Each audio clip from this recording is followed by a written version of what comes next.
Hey everybody, Peter Zeihan here coming to you from above Denver, and today's topic is the Panama Canal and its impact on trade now that it's largely shut down, or partially shut down. But before we get to the bad news, let's cover some good news. I do have good news from time to time. We have had another matching sponsor come in, adding another $10,000 to the match. So if you would like to donate to MedShare, which is a charity that provides medical assistance to communities who cannot look after themselves for reasons that are not their fault, specifically the Ukraine Fund, where the Russians have started bombing the power grid in an attempt to kill as many civilians over the winter as possible. Now's the time, because the first $90,000 that is donated to the link and the QR code that we're attaching to this and all of our videos for the foreseeable future are going to be doubled for the month of November. So up to $90,000. I mean, basically you're doubling your money. That's a better financial proposition than Bitcoin, in my opinion, but bygones. Anyway, now is the time, so please be generous. We're doing everything we can. The money is rolling in. It's looking very positive, but every little bit helps. Okay, with that behind us now, let's talk about Panama. It hasn't rained, really, in Panama in several months. They are in the middle of the most intense El Nino on record, and unlike most canals that, go up and over and therefore have on continental lands and so have lots and lots of water to draw from, Panama is going from ocean to ocean, sea level to sea level, and it has to go up a few hundred feet, and which means that aside from the first and the last lock, which touch the ocean, everything else is water that comes from the sky. And it is an isthmus, and so there's not a very large water catchment issue. And that catchment issue also has to supply all of the water for the city of Panama, which is about home to 3/4 of the population of the country. So you get a prolonged drought event like they're in the middle of, and things are bad. If anything, it's worse than it sounds, because we're supposed to be in the middle of the wet season right now. The dry season starts in about 6 to 8 weeks. And so they know that this is going to get worse before it gets better. And they're probably going to have to wait till the next wet season, which isn't going to start until the beginning of next summer. In the meantime, the number of ships transiting the canal has already dropped by over a quarter. And of the ones that are still going through, they've had to reduce their draft by about a quarter, which means that the amount of weight that they can carry is reduced by about 40%. So the bigger ships aren't going in at all. The smaller ships are carrying less, and it adds up to very, very roughly-ish a 50% reduction in the throughput capacity of the canal. Now, for the United States, this is kind of a big deal. This is the piece of international infrastructure that we use by far the most, even more than that big bridge over the Great Lakes going to Canada. About 6% of global trade transits the canal. Most of that trade is from the United States, very heavy in the commodities space, energy and especially foodstuffs, going from the Mississippi and the East Coast into Panama and then across the Pacific. The alternate route is a few thousand miles longer. It crosses the Atlantic into the Mediterranean through Suez, around India, and then up to East Asia. Much more expensive route, takes a couple weeks extra. It's not the best solution, even once you consider the extra cost. Keep in mind that really all it takes is one Filipino crew on a container ship throwing a party at the wrong time in the middle of the canal, and the ship can get stuck. And then that shuts down too. There's not a lot that anyone can do here. Building up the alternative infrastructure to ensure a backup water supply would require a few $1 billion in several years, and you would still have to wait for it to rain to fill up those reserve reservoirs. So really all we can do here is wait. About the only thing that I could suggest, and this is something that I think it's high time we do anyway, is for the United States to massively expand its production footprint in the processing of the raw commodities that it exports. Not only would you then have a much denser value ratio to weight and bulk for the things that you export, but there'd be a lot more economic activity generated within the continental United States as well. Hello, everybody, from the foot of Mount Huron, where I'm doing the Tour de Huron today. We are going to use today to talk about Ireland. Ireland is a country that, historically speaking, has had kind of a raw deal. It's at the far northwestern extremes of Europe, has a relatively crappy climate, and the inability to support a large population. So cultural development has been somewhat stunted. That's part of why the food is so bad. Also, the climate has hurt that because you can't grow too many things. But the biggest problem is it's on the wrong side of Great Britain from the rest of Europe. So its future has always been determined by its relationship with London and London's relationship with the wider world. Now, since 1973, when the Brits decided to be good Europeans, that changed dramatically because all of a sudden Ireland could join the EU at the same time and become a bridge of sorts. between the United States and the European Union, between the United Kingdom and the European Union, between the United States and the UK direct.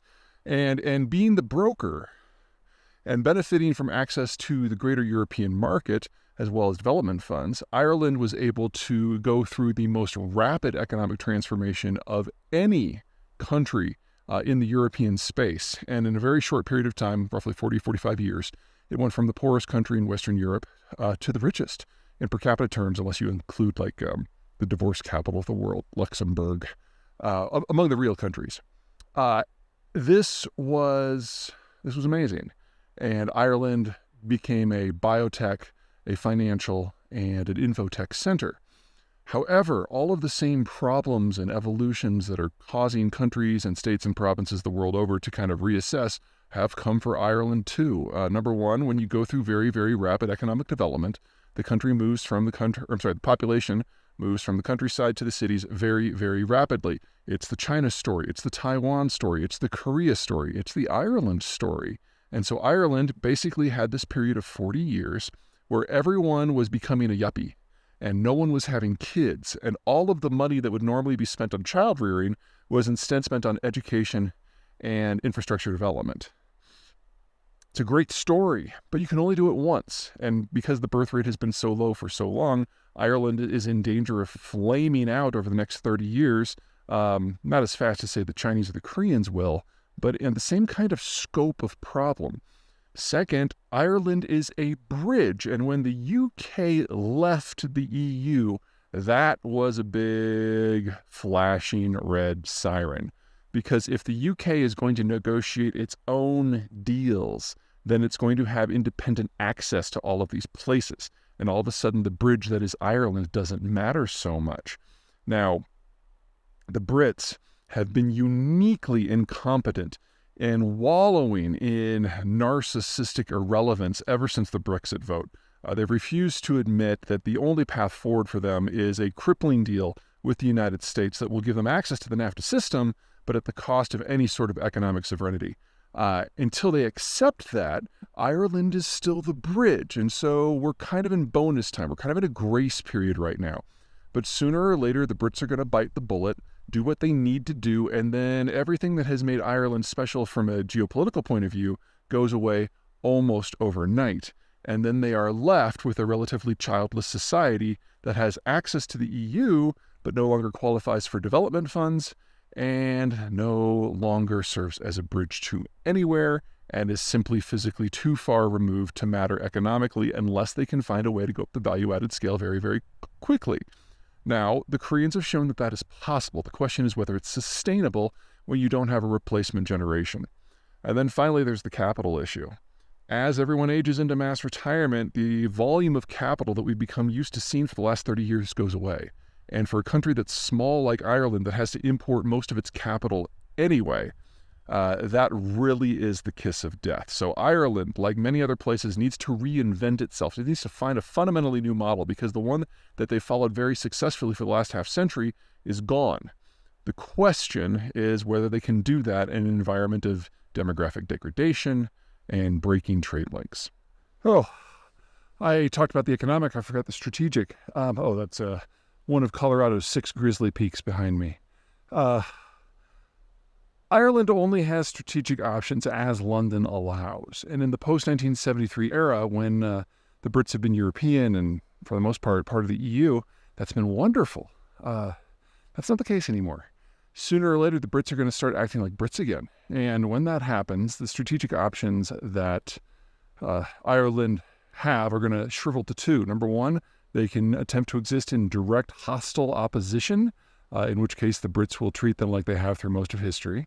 Or number 2, they can seek some sort of partnership or de facto suzerainty relationship where London calls most of the big strategic moves.